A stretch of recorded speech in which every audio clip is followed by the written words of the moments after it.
we'll see. Okay, good.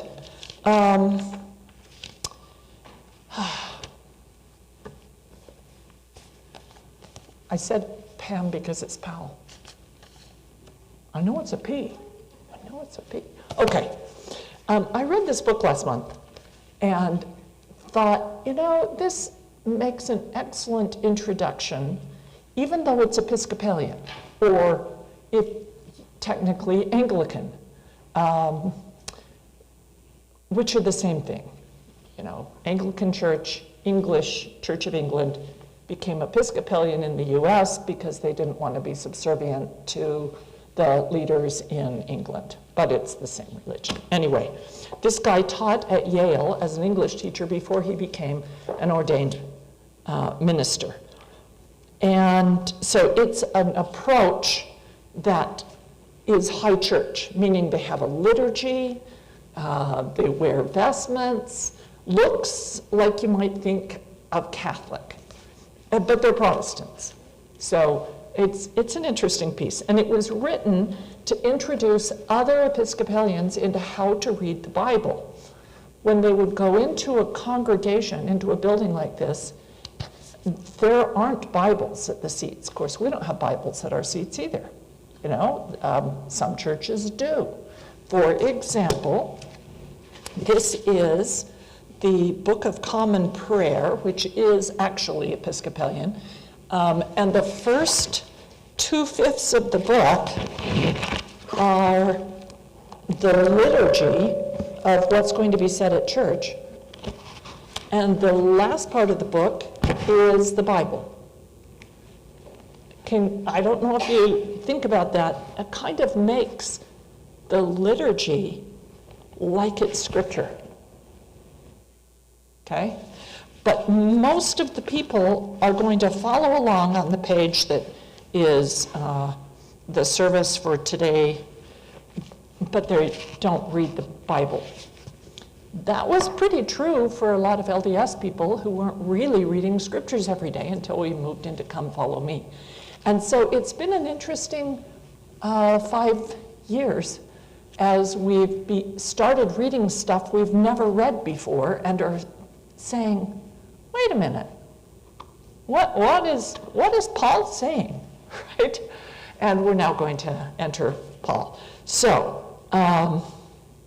in case you don't remember, Anglicanism split from Catholicism when Henry VIII needed another wife, and you're not allowed to divorce one in the Catholic Church. Martin Luther's suggestion was just take more than one wife. Just practice polygamy if you need to have kids. That's what Abraham did. So anyway,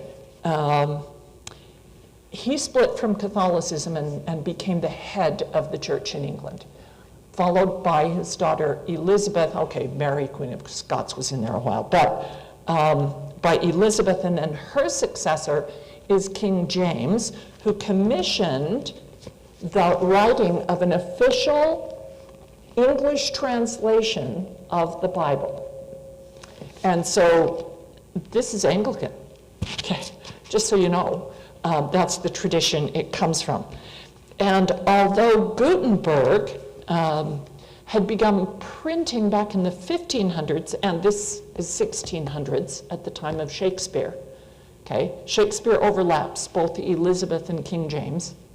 Although Gutenberg began printing Bibles with movable type 100 years earlier, making books far more accessible, still, Bibles were terribly expensive.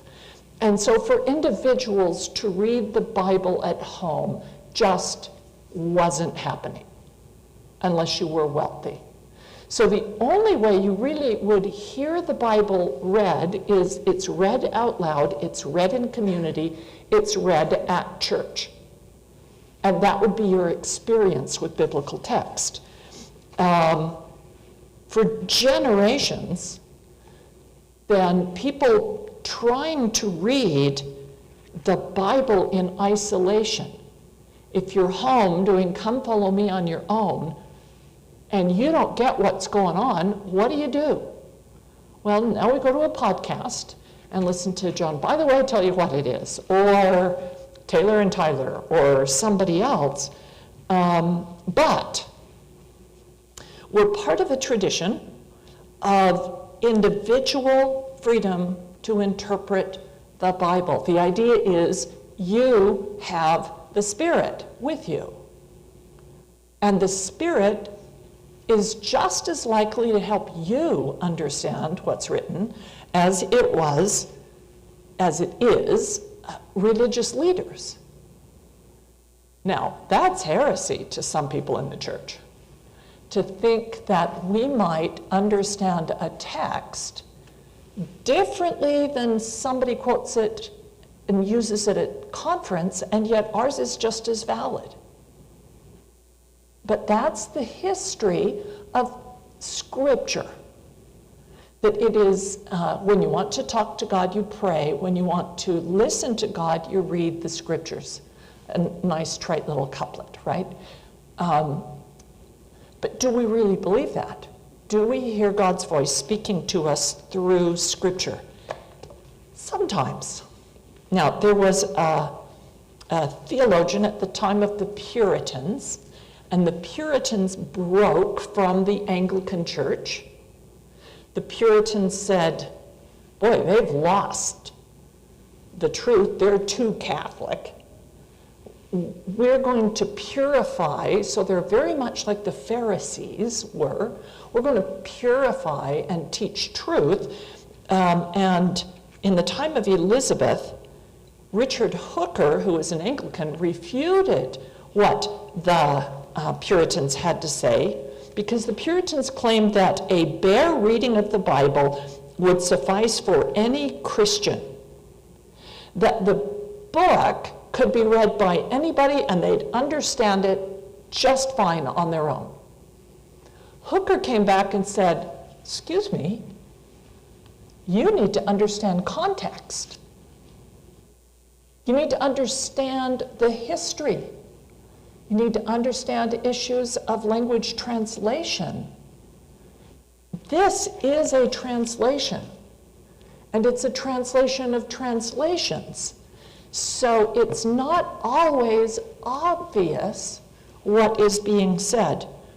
The bare reading of Scripture, Hooker said, provides bare reading for hungry souls. You're not going to get much out of it if you have no help.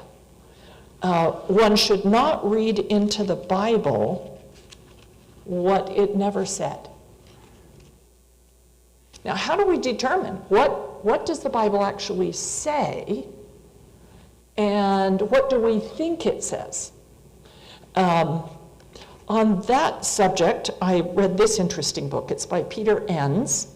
The author of The Bible Tells Me So is one of his other books, but he wrote this, What the Bible Actually Says. This is an evangelical who, when he got to college and started studying to be a minister, realized the Bible didn't say at all what he had been raised to believe it said. And instead, he says, I explain how an ancient, ambiguous, and diverse book leads us to wisdom rather than answers, and why that's good news.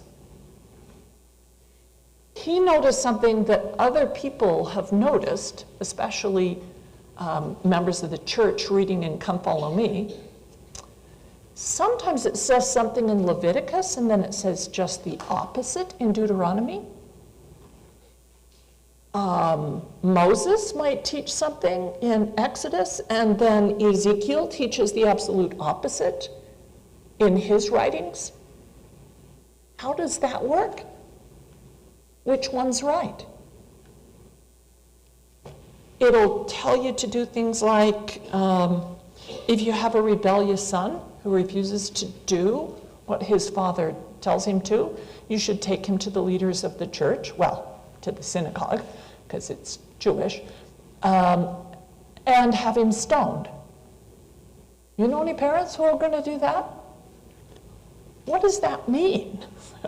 How do we apply these laws that are a bare reading? Do you burn witches? which is what the Puritans began to do. What does it say? We reserve the right to exercise God-given reason in applying wisdom to these ancient and difficult texts in our own lives and applying them to our own experience. Now, I hope you're hearing that, an echo of Nephi, who says we need to liken the scriptures to ourselves. My concern is it's very difficult to liken something to yourself if you don't know what it said in the first place.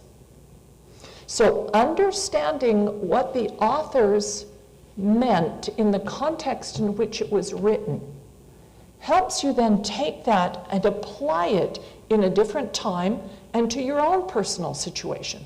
But you might end up with the opposite understanding if you don't know what the author is intending. And that is especially true of Paul, okay? And we're just right now in, come follow me, right in the middle of Paul. 4 suggestions from this book. Number 1, context. We're talking about the context in which Scripture has been quoted at church. That's an important context. What has been the interpretation of Scripture by other Christians? That's something not a lot of LDS people know. And by general authorities and Relief Society presidencies.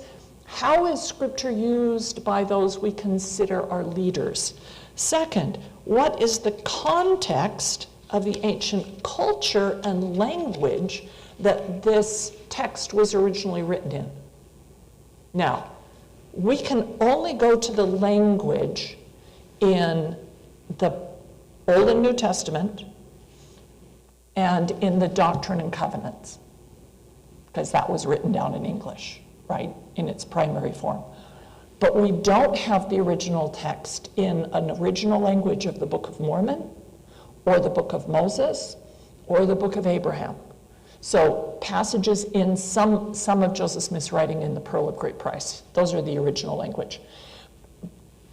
That limits kind of how many tools you can turn to, unless you want to play with it yourself like I do and assume that the Book of Mormon, like it says, was written in the language of the Jews, but in the learning of the Jews and the language of the Jews, learning of the Egyptians. Anyway, written in Reformed Egyptian characters, but actually Hebrew language.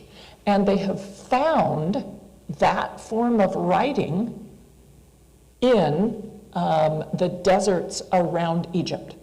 It's called Proto-Sinaitic, and Randy found a carving of a lamb from Egypt that has this Proto-Sinaitic, which means before Sinai, writing on it that is the Hebrew words, but written using Egyptian characters, which would suggest that this is not something that Nephi and Lehi made up,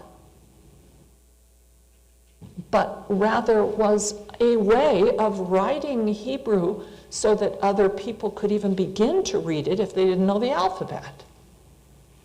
Okay? So, understanding the culture and language. If we get there, we're not going to get there. I'd like to talk about Paul and what he has to say about slavery. I'm not even going to touch his issue of women. But how do you deal with slavery in the biblical text? It's there from the time of Abraham.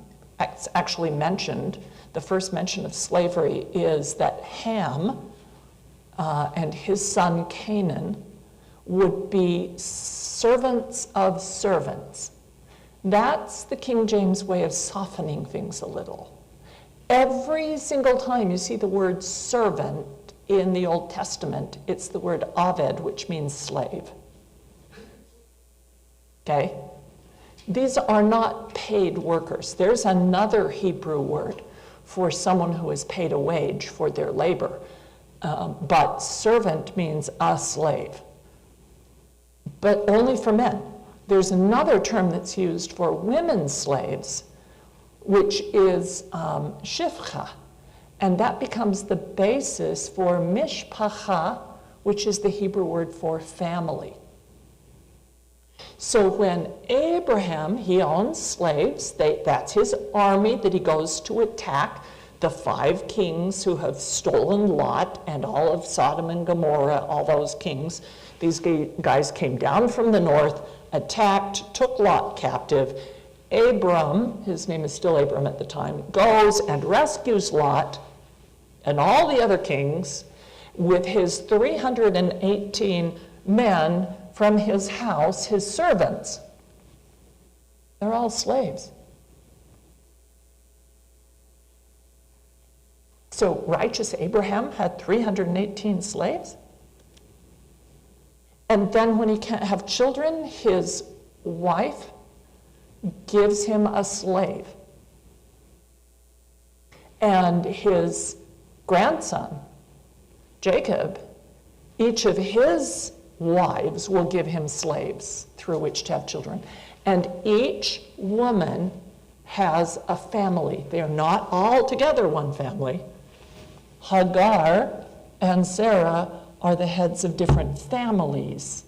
And the family is named for Shifcha, handmaiden, which means slave.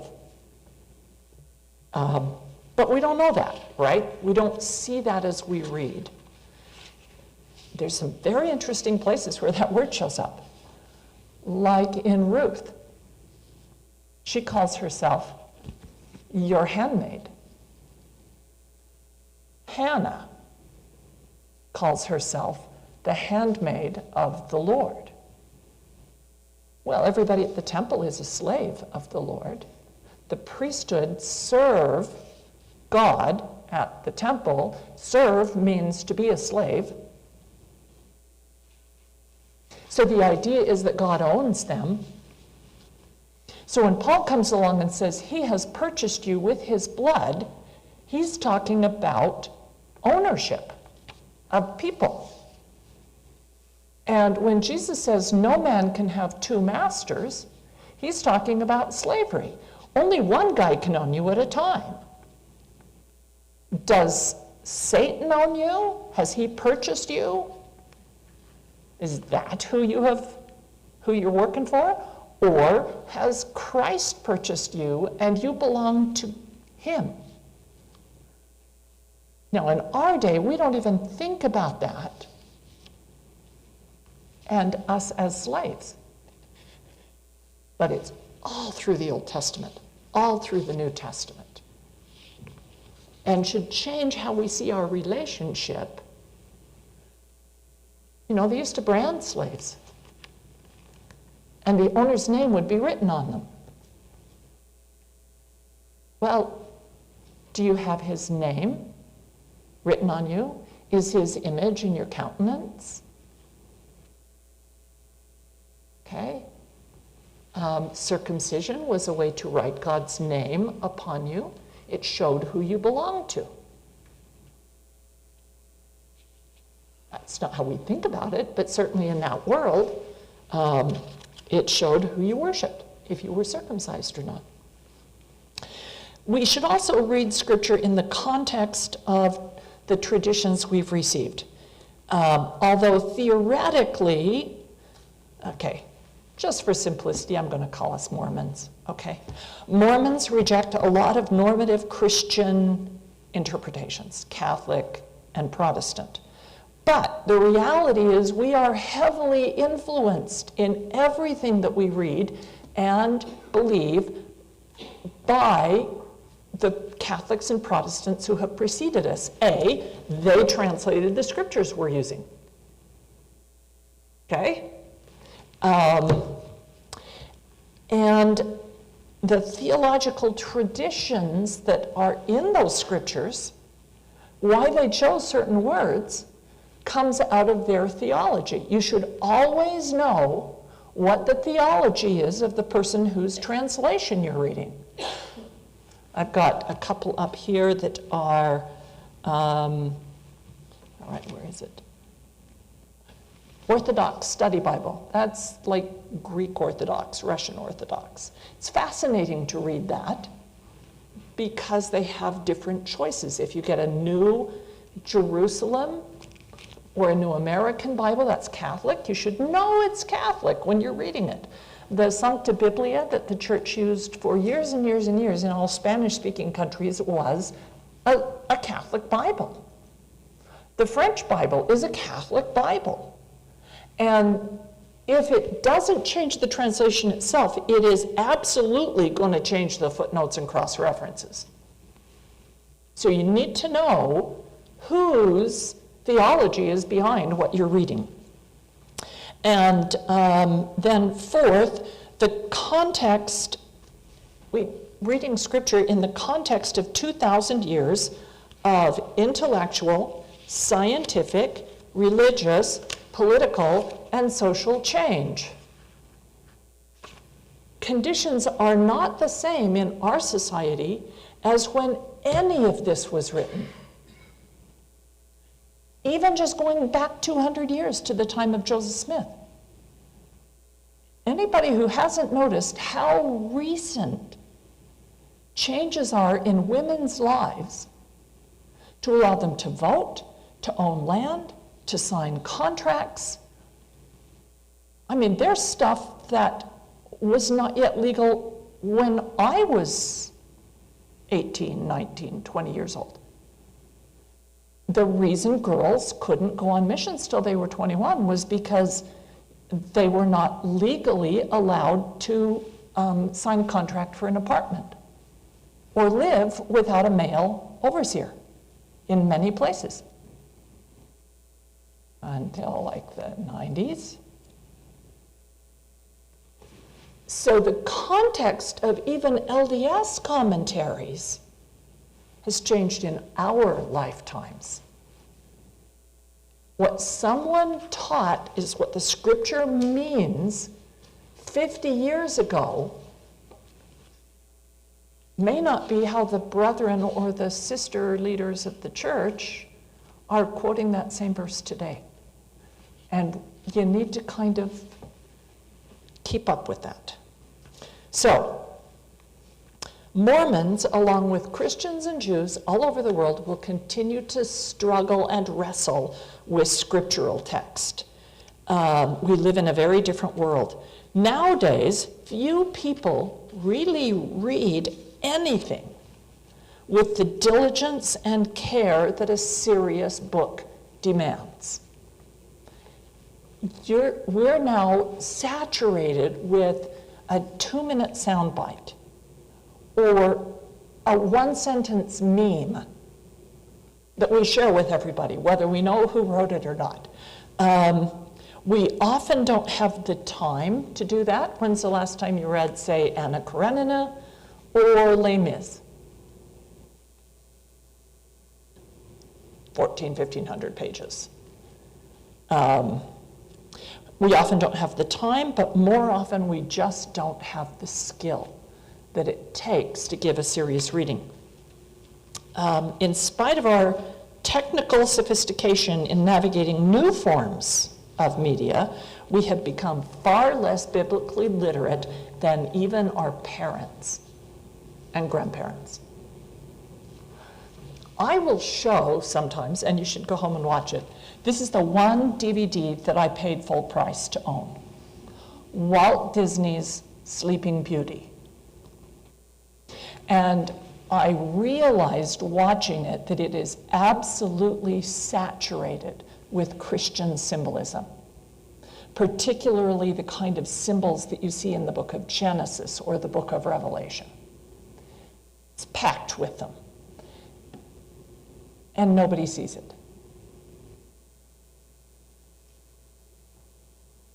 When Philip, the prince who has been imprisoned, is set free, and he rides out of that castle from Maleficent. What does Maleficent mean? It's Latin for evildoer.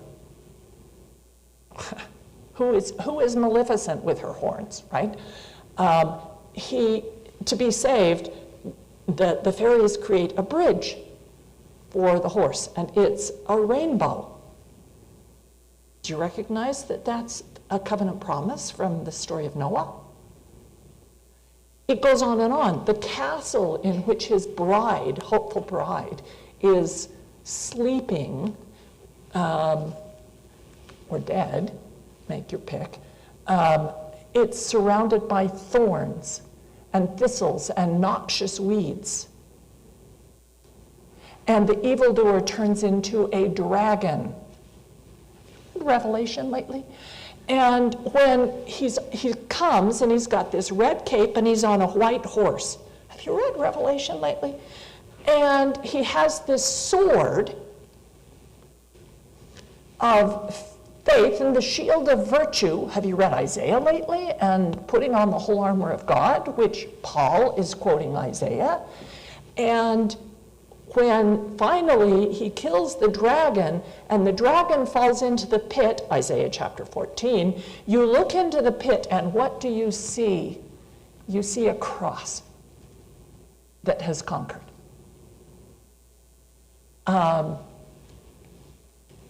That was Hollywood in the late 1950s. Everybody knew these biblical symbols. I would guess that if you showed it to a group of kids today, none of them would see any biblical symbols in it. Because we don't. I mean, this is why we're doing Come Follow Me, because we aren't biblically literate. There has also been an explosion of knowledge about the Bible. Finding the Dead Sea Scrolls, finding the Lachish letters, finding all kinds of documents that were written at the same time in the cultures surrounding where this book was written, where these books were written, that inform how we understand them. The more old Greek texts we can find, the better we understand what each Greek word means.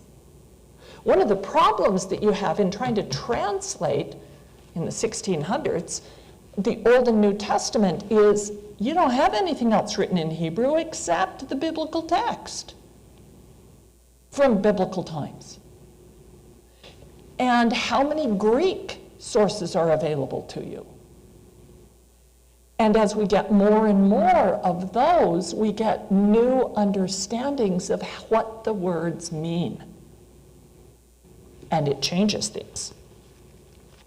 It shifts our deeply held certainties that we've had about authority and power and matters of race and gender and class and the nature of scientific knowledge. And how does it apply in these texts? So I wanted to read a piece from Peter Enns. This is on page 14. And I still find people who read the Bible as he's describing it here. Although we might not see it, many of us have been taught in one way or another that the Bible is an instruction manual and that God is helicoptering over us to make sure that we stick to it. And we've been told that if we read this instruction manual carefully, and I would say that's not just the Bible, it's all of our scriptures, right? It will inform us on any topic that we need an answer to. Climate change, parenting, finances, human sexuality, gun control, evolution, which candidate to vote for, who to marry, whether to buy or rent, whether to go to college, what career take to path, what church to go to, what books to read, whether to be vegan, whether to recycle. These are questions that you actually find people using biblical proof text, which means you take a verse, usually take it out of context, and use it to prove what you already believe. Everybody's doing that on every subject. We've been conditioned to expect God to be our helicopter parent. And if for some reason we don't run to God with every little problem, from finding our car keys to deciding on the color schemes of our nursery, we are told there is something deeply wrong with us spiritually. Now, I actually turned to God to find some car keys. And he helped us. We got a miracle. So I'm not suggesting that God doesn't care about you and that he's not going to help you find answers. But we didn't find the answer in the biblical text. There are those who will use what they call Bible codes in order to find the answer of who to vote for or not vote for. If you have any of those Bible code books at home, just chuck them, please. The mathematical ability to take any Hebrew or Greek text and line it up with a computer in such a way that every 17 letters you cut it and move it over here to make a new block, you can spell anything you want. There's enough letters. So what does the text actually say? Not what these computerized Bible code readings are finding. That is, it's mathematically infinite what you can make the text say if you just choose a different length of repeat. Okay? Okay. We cannot actually read into, we can, and people do, but we should not read into the Bible what was never there. Nor can we just pick and choose which text meets our need or reinforces our prejudices, wresting passages out of context and turning them into slogans, which I see all the time. And so I'm continually saying, did you happen to read the rest of that chapter? So when people say, in Isaiah, it's wonderful, this text, how no matter what we do wrong, God's hand is stretched out still. Everybody reads that as his benevolent, loving hand is reached out to help you. Excuse me. The context, every time that Isaiah says that, is for all of the punishment you've received so far, God is not done yet. His hand has a sword in it, and it's stretched out still, and you're going to get more. It's just the opposite of how we read it.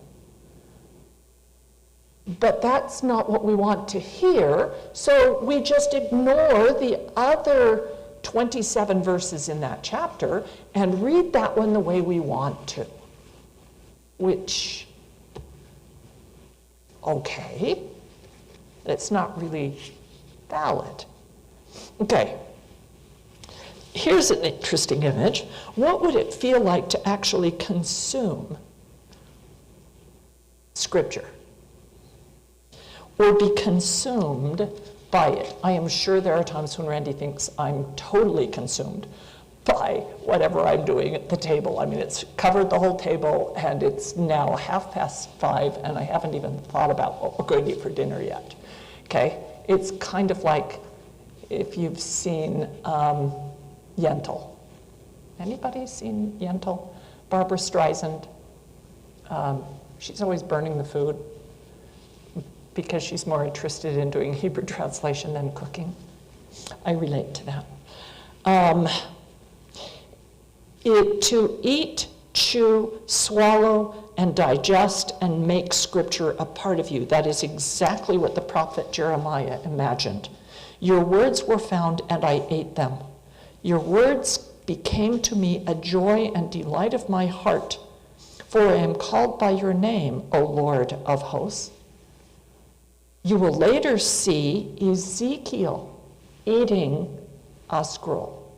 You will see John in the book of Revelation eating a scroll. Now, it's not as odd as you might think because the scrolls are written on animal skin. And so we know that people who are dying of hunger, say we were at Martin's Cove, they're boiling their shoe leather and their belts and other pieces of leather to get whatever nutrients they can get out of them. So eating animal skin is not impossible, right? But I think that Come Follow Me has more of us reading and consuming more scripture than we have for a few generations. But does that mean we understand, or is it giving us a stomachache as we read? Okay, we've done that. So, what do you need to do to open the scriptures and read it well? It's not really a lot, and these are suggestions from this author, but I agree with these. You need to start with the conviction that God is speaking to us through the scriptures, that there's something there in its context that the scriptures are saying from God, and a prayerful disposition to listen. Bring an open heart, an open mind, a willingness to learn and make mistakes, a respect for other people's views, a tolerance for differences of opinion, and a love of surprises, because you're going to hit a lot of surprises when you read things you've never read before.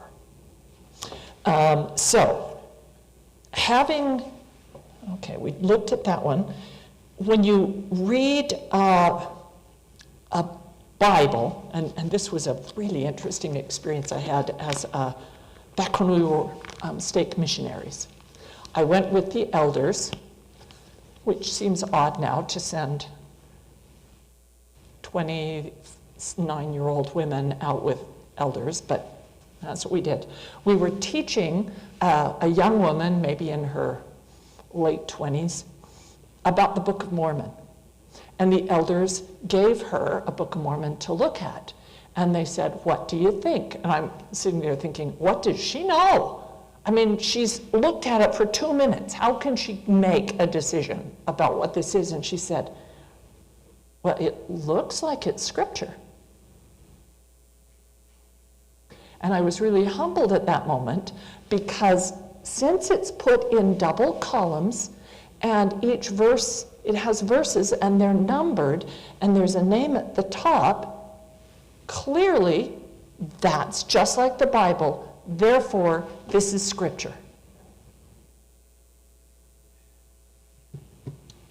That's all she needed.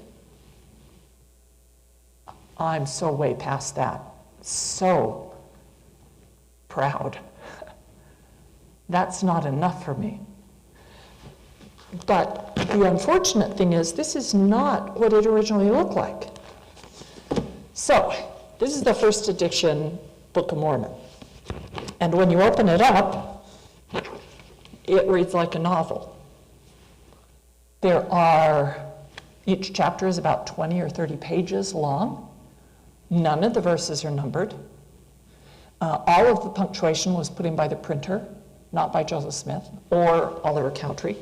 Let me just pass these around. This is the first, when we used to go to the print shop, they would give you the first 16 pages printed, and this is how the print shop would do it. It's all printed on one page, and that's what the printing sheet looks like.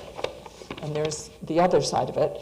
They would print those, and then because they know how to fold this up, they make a signature that becomes the first 42 pages of the book of 1 Nephi.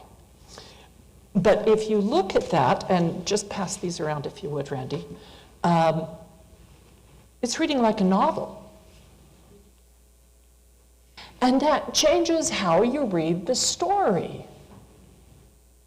I highly recommend that you sit down with a first edition sometime and look at it. Maybe you can pass one of those copies over to the other side. Another version, this is Royal Skousen's Book of Mormon, the earliest text. This is one of our most meticulous scholars in the church. he works with the Joseph Smith Papers project.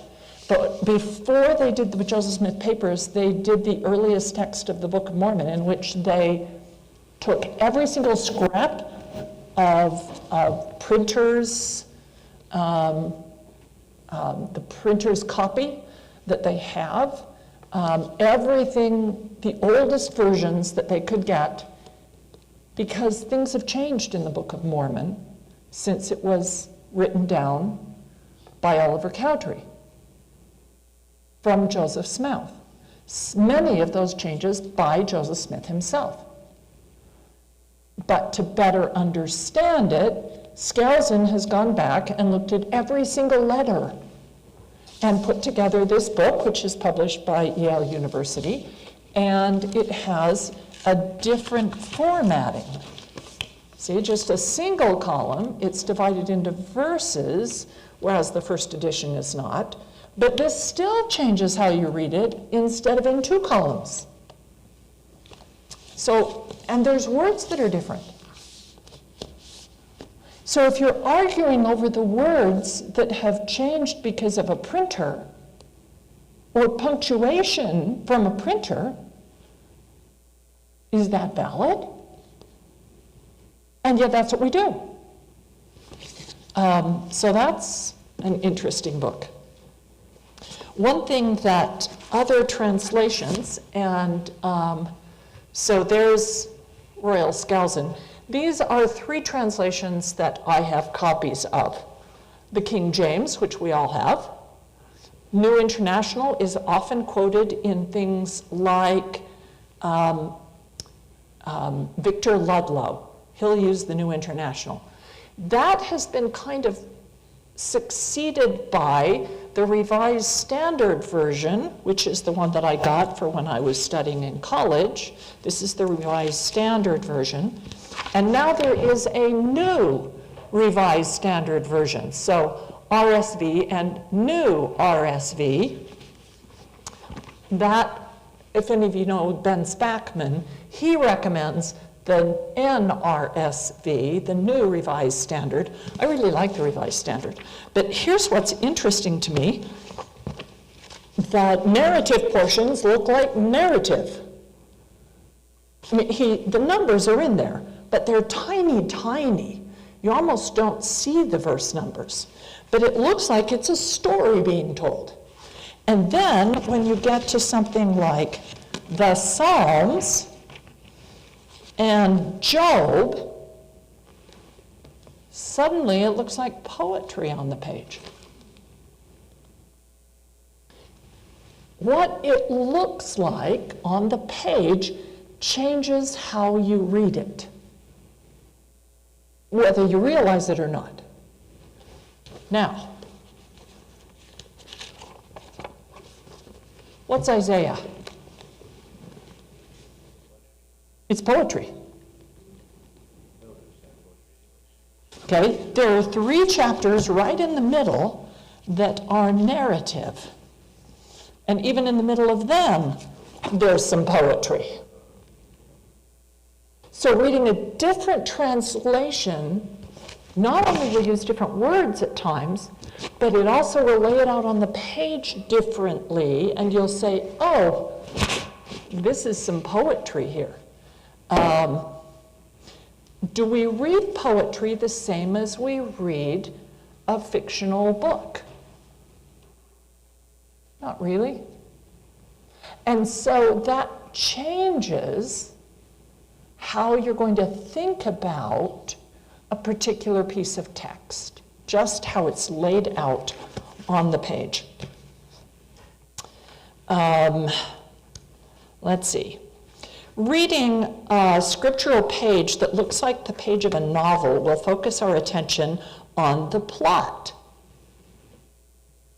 We'll read for the storyline. That can be a tremendous revelation to people for whom the Bible has always been a forbidding code book of rules.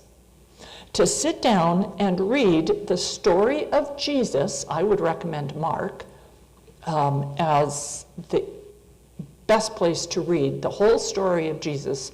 You can do it in one afternoon.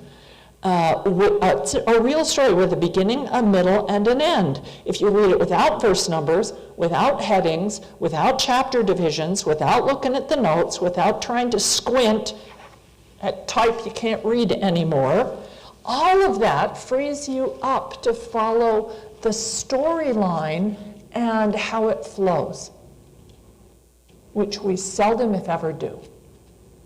Because Come Follow Me says to read these 3 chapters together. Right? And so we read those chapters in isolation from everything else. And when we get together on Sunday, we discuss it in isolation from everything else. But the Bible is an ancient book, large portions of which began as oral tradition. And that's probably true about portions of the Book of Mormon as well. We can see, and we're told about the editing in the Book of Mormon more than almost any other book of Scripture. We get told about how these plates are handed down and how Mormon takes all the records and that he edits it, right? Especially all those war portions. And as I was reading them one day, I said, oh, wait a minute. This pattern of that cycle of the pride cycle, you know, the one that Mormon uses over and over and over again, that the people get rich and they get proud and then they become iniquitous, they don't help the poor anymore, and so they fall into iniquity and they separate into different groups and they fight, and then there's war, and because of war everybody is humbled, and once they're humbled they take care of the poor better and they become righteous, and as they get righteous they prosper in the land, and then they get proud, and then that cycle, right? Have you read the book of Judges lately? 13 times it goes through a cycle. The children of Israel did evil in the sight of the Lord. And so the Lord afflicted them by sending in, and it names whoever the oppressor is. And the people cried unto the Lord for help, and the Lord raised up a judge to help them. Whether it's Gideon or Samson or Deborah, no matter who it is, that follows that same cycle. And I thought, you know, I'll bet Mormon got the idea of writing about these war chapters from reading the book of Judges, which we believe Samuel edited. Samuel is, the story of 1 Samuel is right after the time of the Judges. He's raised by Eli, the last of the judges. And it's a time of war, right? And there's no king. But that cycle, I think, is where Mormon got the idea of how to edit the text in order to show us, and thus we can see, he will say, to point out what he wants us to see. But Scripture is made up of law codes, songs, proverbs, sagas, genealogies, histories, oracles, lyric poems, letters, prophecies, allegories, each with its own distinctive way to be read. But when we divide it up into little verses, they just become consecutive verses that are all the same, only they're not all the same. The epistles of Paul, for example, address certain groups of people at a certain time. He's writing them a letter because they asked a question, or he's become aware of a problem in their town. They require previous information that the author assumes the people he's writing to already have, because it's their problem, right? The general epistles, Peter and James and others, are more like general conference talks addressing a more general audience, but still what these brethren were seeing in the church around them at the time and felt impressed by God to address. Now, when we get to translating these works, and we're reading in Paul, Paul will be quoting from not the Hebrew Old Testament, which is the only scriptures they have, right? New Testament hasn't been written yet. At the time of Paul, there aren't even any Gospels that have been collected together yet. He's just 10, 15 years after the death of Jesus, so we don't have other texts contemporaneous with him that are written down. And yet he quotes from Christian pieces, which appear to be collections of sayings and traditional sayings and poetry and maybe some songs written by the earliest Christians. But when he quotes from the Old Testament, he's quoting from a translation of the Old Testament. He's quoting from the Septuagint. That's the shorthand for that is,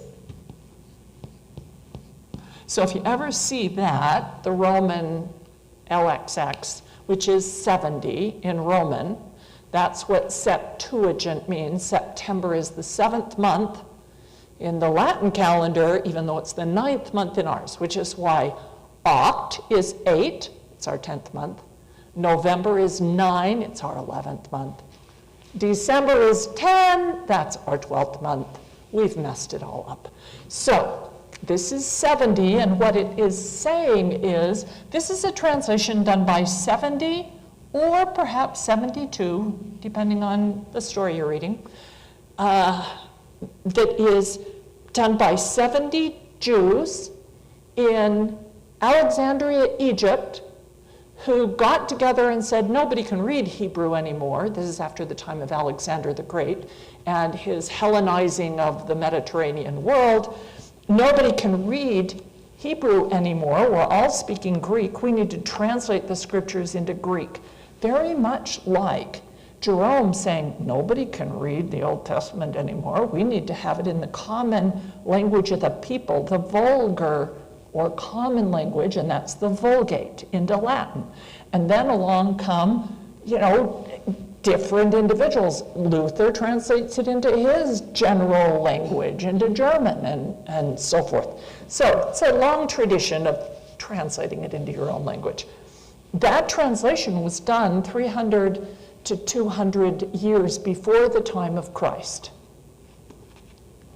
So the Septuagint, as you go back and read it, it is clearly done by Jews for Jews.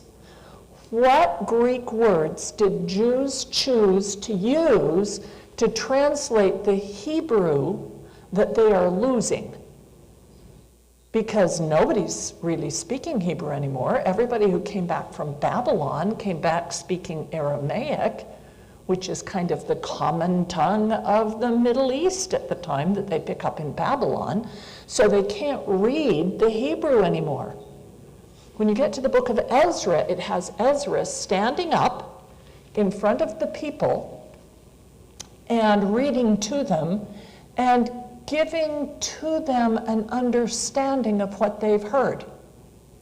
He reads it in Hebrew, and then he translates it into Aramaic so that they can understand what he's saying, because by 400 BC, the time of Ezra and Nehemiah, people don't understand Hebrew anymore. So the first translations are actually into Aramaic. Those are called peshers, if you're interested. And you can still find the pesher of Isaiah or the pesher of any of the biblical books. And they are not translations in the way we would think of. They are a very free, open restating of the story generally, but with my opinion tossed in a lot.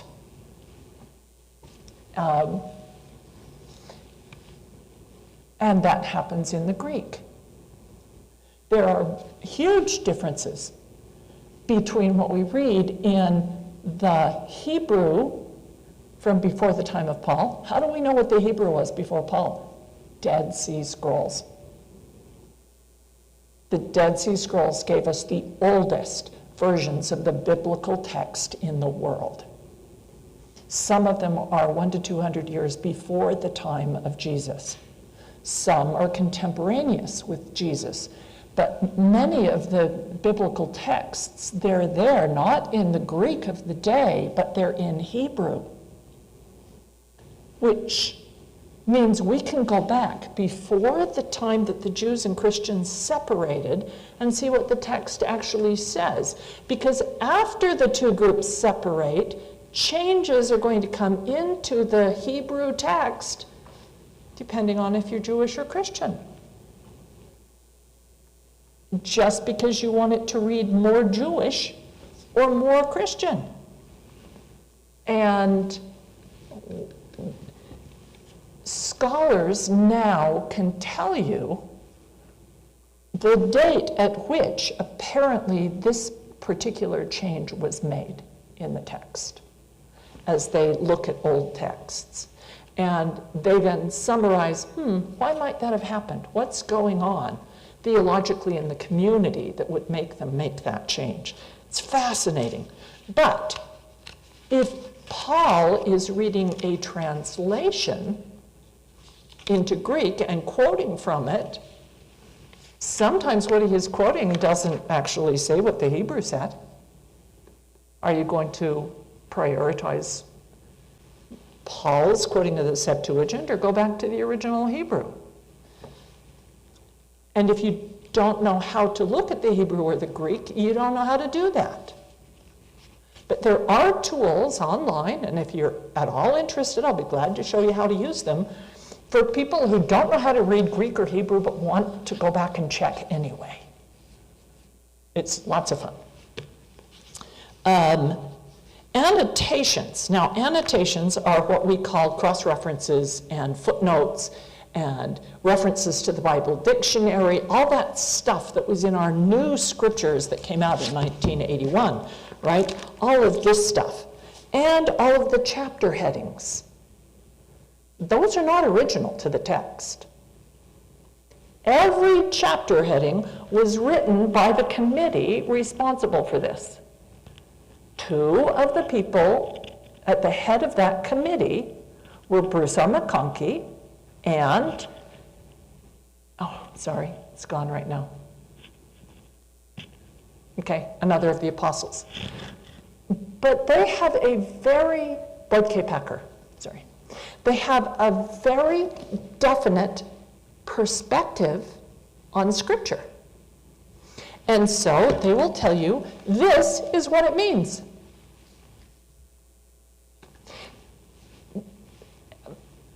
And that is possible, but you need to remember that that's what it said to them, not necessarily what God is saying to you. Now, this is one of my favorite commentators on Scripture. This is Julie Smith.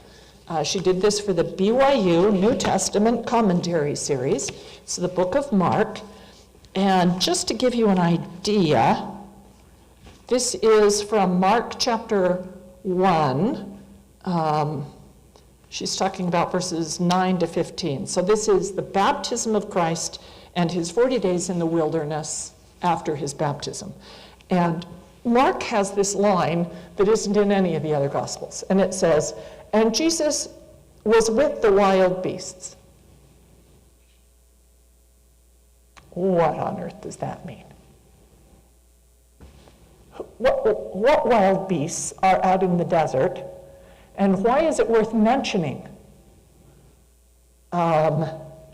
And so she says, wild beast has a negative connotation in English that is absent in the original Greek text, which should probably be translated just